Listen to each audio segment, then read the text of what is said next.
We've all seen the leaded resistors that have coloured bands to indicate the value.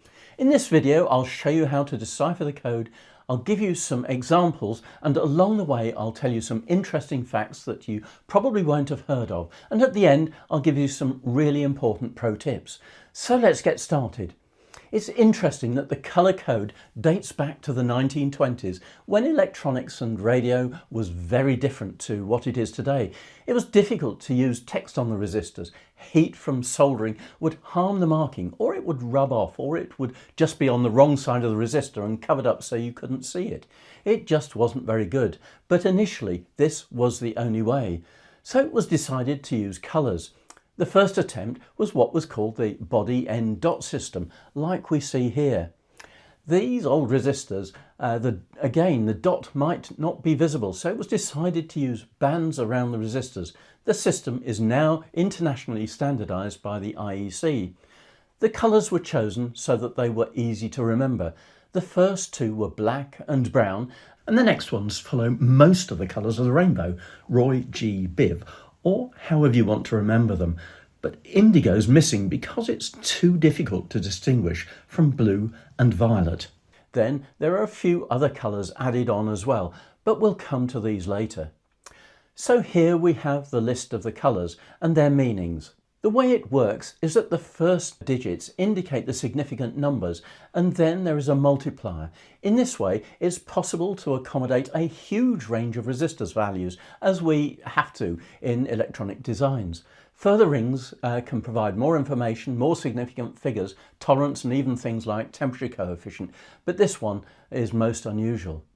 So how does the system work in practice? Well, let's start with a simple example and build up.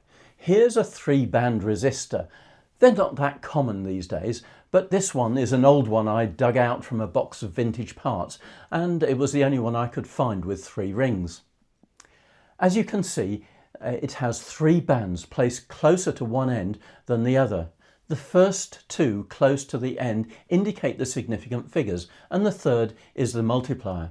So here we have red for 2, another red for 2, and then the multiplier is black, which is times 1. So the value is 22 times 1, or 22 ohms.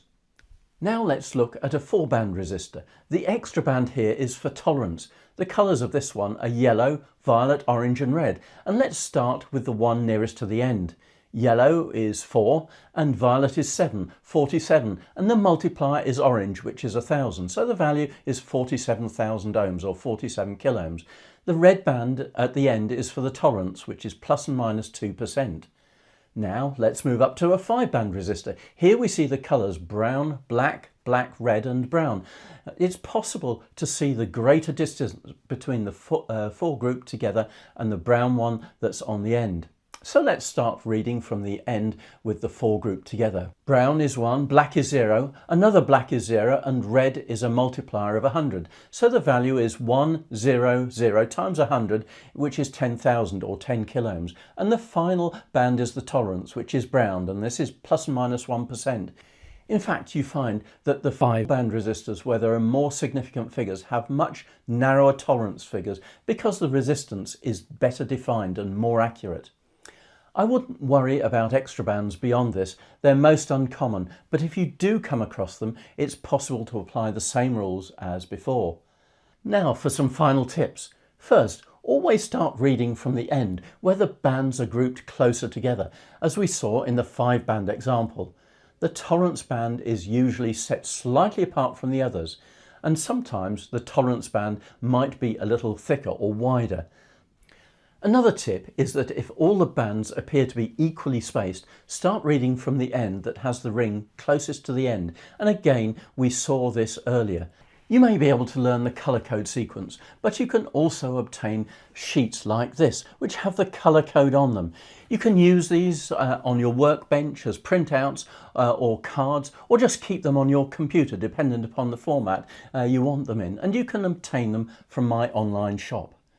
Now, if you found this video useful, please check out another from my channel, like the one you see here.